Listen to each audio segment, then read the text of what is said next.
यह कहानी मध्य प्रदेश के एक छोटे से गांव की है। इस गांव से बहुत से लोग काम की वजह से शहर चले गए हैं।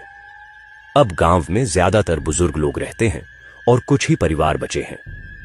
फिर भी सब लोग मिलजुल कर रहते हैं और एक दूसरे की मदद करते हैं। गांव के अधिकतर घर मिट्टी के बने हैं और सड़कें भी कच्ची हैं। घर आपस में थोड़ी दूरी पर हैं, लेकिन लोगों का आना जाना बना रहता है। शहर की तुलना में यहाँ का माहौल ज्यादा साफ और सुकून भरा है। दिन हो या रात, हर तरफ पक्षियों की आवाज सुनाई देती है। हवा शुद्ध है और पानी ताजा मिलता है। यहाँ के लोगों का मुख्य काम खेती है। जब बिजली चली जाती है तो लोग दिया या मोमबत्ती जलाकर काम चला लेते हैं। जनवरी का महीना लगभग खत्म होने वाला है। ठंड की वजह से लोग रात में घर के अंदर ही सोते हैं। इसी गांव में राजू की एक छोटी सी चाय की दुकान है। शाम होते ही वहां गांव के कुछ बुजुर्ग और लोग चाय पीने आ जाते हैं। आज रात के करीब 8 बज रहे हैं। राजू की दुकान पर रामू काका और किशन काका बैठे हुए हैं और आपस में बातें कर रहे हैं। गांव की शांत रात धीरे धीरे और गहरी होती जा रही है। और राजू, बता, दुकान कैसी चल रही है? आजकल तो गांव भी काफी शांत हो गया है। चाय पीने वाले भी अब गिनती के ही रह गए हैं। अरे रामू काका, ठीक ही चल रही है। अब समय बदल गया है। पहले दुकान पर बहुत सारे लोग आते थे। बुजुर्ग देर रात तक बैठकर बातें करते थे, अपनी अपनी कहानियां सुनाते थे और चाय पीते थे। उसी से दुकान भी अच्छी चल जाती थी। अरे हाँ राजू, अब वो पुराने दिन चले गए। आधे से ज्यादा लोग तो शहर जा बसे हैं। खैर छोड़ो, ये बताओ, किशन, कैसा चल रहा है तुम्हारा कारोबार? अब क्या बताऊं रामू, इस बारिश में सारा काम लगभग बंद ही पड़ा है, लेकिन इतना तो हो ही जाता है कि घर का खाना चल जाए। इसी तरह काफी देर तक वे तीनों आपस में बातें करते रहे। धीरे धीरे समय गुजरता गया और उसी वक्त अचानक राजू की दुकान पर 2 और लोग आ जाते हैं। अरे राजू, 2 कड़क चाय लगा दो, एक मेरे लिए और एक मेरे दोस्त के लिए। इस ठंडी के मौसम में चाय की टपरी पर बैठकर चाय पीने और थोड़ी गपशप करने का जो मजा है वो कहीं और नहीं मिलता भैया। बिल्कुल सही कहा बेटा तुमने। आओ बैठो और आराम से चाय का आनंद लो। अरे किशन काका, आप भी यहां हो? मैंने तो आपको देखा ही नहीं। चलो, इसी बहाने आपसे भी थोड़ी बातें हो जाएंगी।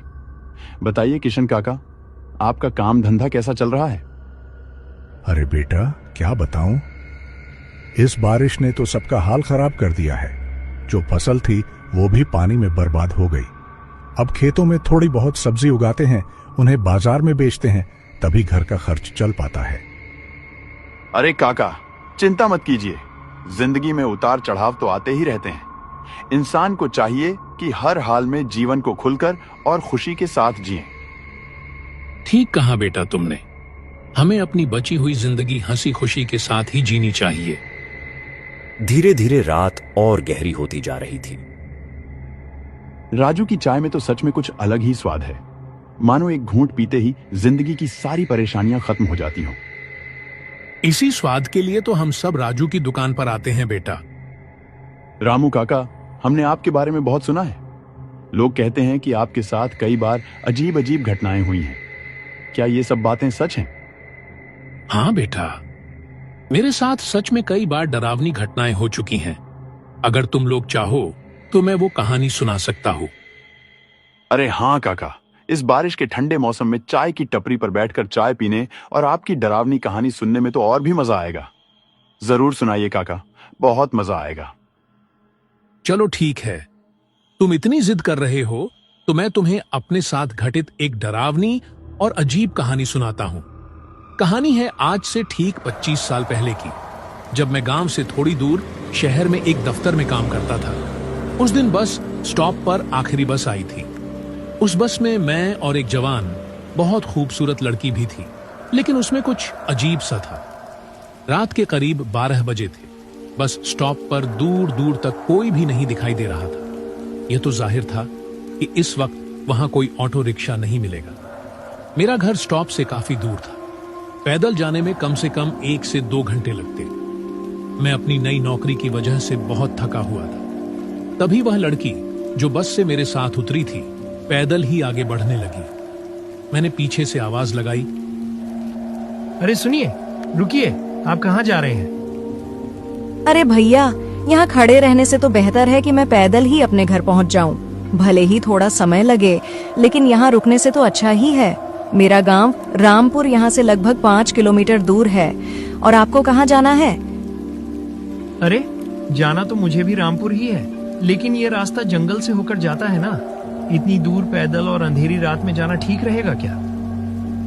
अरे भाई, अगर तुम इन बातों पर विश्वास करते हो तो तुम मूर्ख हो। मैं तो इन बातों पर बिल्कुल भी भरोसा नहीं करती। तुम्हें भी रामपुर ही जाना है ना? तो चलो फिर मेरे साथ मिलकर चलते हैं। वह लड़की बहुत बातें कर रही थी, लेकिन मैं उस पर विश्वास कर बैठा। ये मेरी सबसे बड़ी भूल साबित हुई। मैंने उसकी बात मान ली और उसके साथ गांव जाने के लिए हाँ कर दी। चारों तरफ अंधेरा ही अंधेरा था। आसमान में बिजली कड़क रही थी और वातावरण में अजीब सा सन्नाटा था। बारिश धीरे धीरे तेज होने लगी और उसकी बूंदें अब शरीर पर सुइयों की तरह चुभ रही थीं। हम दोनों आगे बढ़ते रहे। थोड़ी देर बाद बारिश बहुत तेज हो गई। आसमान में बिजली जोर जोर से चमक रही थी। अब हमें लगा कि कहीं रुकना ही ठीक रहेगा। हमने सामने एक बड़ा पेड़ देखा और वहीं रुक गए। चारों तरफ अंधेरा और जंगल की आवाजें थीं। जंगली जानवर, बारिश की बूंदें गिरने की आवाज और कुछ अजीब जानवरों की अजीब सी आवाजें। लेकिन हम ज्यादा ध्यान नहीं दे रहे थे। हमारा बस यही इंतजार था कि बारिश थोड़ी कम हो जाए या रुक जाए। वैसे आपने तो अभी तक बताया नहीं, आपका नाम क्या है और आप कहाँ से आ रही हैं? थोड़ी देर तक वह लड़की चुप रही, फिर धीरे धीरे बोलने लगी। क्या करोगे जानकर कि इस सफर के बाद हमें दोबारा मिलने का मौका ही नहीं मिलेगा? क्या मतलब आपका? मैं तो शहर की लड़की हूँ, किसी काम से ही यहाँ गांव आई हूँ और थोड़े ही समय बाद चली जाऊंगी। अब इतने कम समय के लिए मिलने का क्या फायदा? ठीक है, अगर नहीं बताना चाहती तो छोड़ो, लेकिन ये तो बता ही सकती हो कि तुम यहाँ किस काम के लिए आई हो। मैं यहाँ किसी को अपने साथ ले जाने आई हूँ। अच्छा चलो ठीक है। लगभग आधा घंटे बाद बारिश भी थम गई और हम दोनों फिर आगे बढ़ने लगे। रास्ता घना जंगल और कच्चे पथों से होकर गुजर रहा था। गांव वाले कहते थे कि इस रास्ते पर रात को पैदल जाने वाला अक्सर गांव तक नहीं पहुंच पाता। इसके पीछे का कारण मुझे भी नहीं पता था। बारिश की वजह से जंगल में ठंडी हवाएं चल रही थीं और पैदल चलना थोड़ा मजेदार भी लग रहा था। लेकिन जंगल से आती जंगली जानवरों की आवाजें मुझे डराती भी थीं। वह लड़की मुझे कुछ अजीब लग रही थी। न तो उसने अपना पता बताया, न ही मुझसे बातें की। बस मेरे साथ चलते ही जा रही थी और ऐसा लगता था कि उसे किसी चीज का डर नहीं। मैंने उस पर ज्यादा ध्यान नहीं दिया और उसके साथ आगे बढ़ता रहा। तभी हमें सामने एक बोर्ड दिखाई दिया जिस पर लिखा था, अगर आ गए हो तो लौट कर मत जाना और अगर जा रहे हो तो वापस मत आना। मैं यह पढ़कर थोड़ा चौंका और लड़की से पूछा, तुमने उस बोर्ड पर देखा क्या लिखा है? क्या तुम कुछ समझ पा रही हो? मुझे तो कुछ समझ ही नहीं आ रहा। चलो छोड़ो, हमें आगे बढ़ना चाहिए। रात काफी हो चुकी है और ज्यादा समय यहाँ बर्बाद करना सही नहीं है। हाँ, आप सही कह रही हैं। फिर हम दोनों आगे बढ़ने लगे। जंगल से कभी भेड़िए की आवाज आती तो कभी उल्लू की हूं हूं। बारिश वापस से गिरने लगा, बल्कि अब और भी तेज हो गई थी। हम भागते हुए एक सुनसान कुटिया के पास पहुंचे। कुटिया पूरी तरह खाली और वीरान थी, लेकिन अंदर जाना ठीक नहीं लगा। इसीलिए हम बाहर ही खड़े रहकर बारिश रुकने का इंतजार करने लगे। कुछ ही देर बाद जंगल से अजीब अजीब आवाजें आने लगीं। कभी किसी औरत का रोना तो कभी किसी बच्चे का बिलखना।